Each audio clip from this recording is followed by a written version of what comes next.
Hey everybody, welcome to Athens. This is the location where Paul went to right after Berea when he had to flee, and they took him to Athens to await Timothy and Silas. And while here, he was provoked by, guess what? Idols.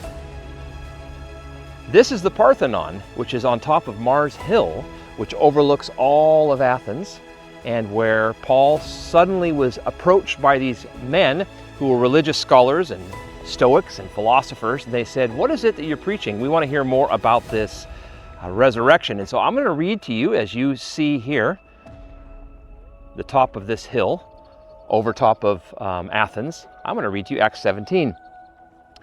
Now, while Paul was waiting for them at Athens, his spirit was being provoked within him as he was observing the city full of idols. So he was reasoning in the synagogue with the Jews and the God-fearing Gentiles, and in the marketplace every day, and those who happened to be present. And also some of the Epicureans and Stoic philosophers were conversing with him.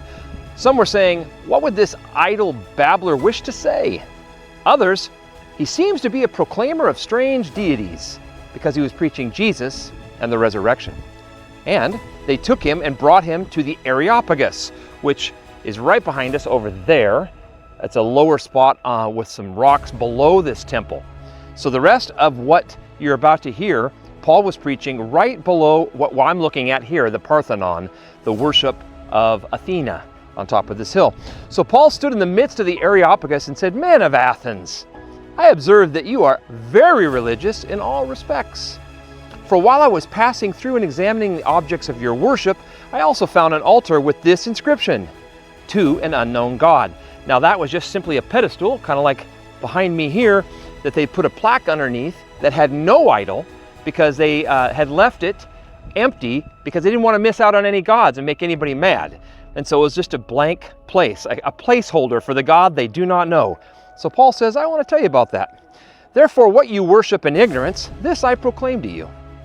The God who made the world and all things in it, since he is Lord of heaven and earth, and then you got a picture, of course, of a massive view.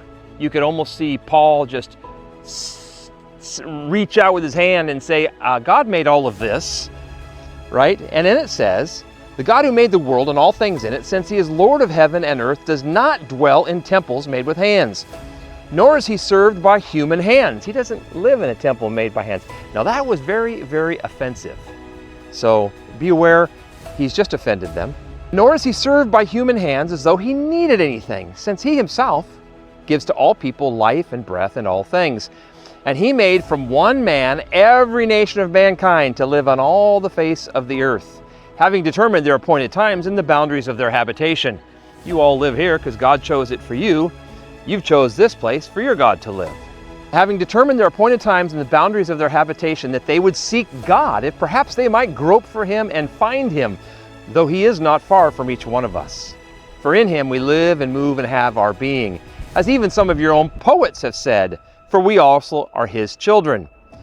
Being then children of God, we ought not to think that the divine nature is like gold, or silver, or stone, an image formed by the art and thought of man.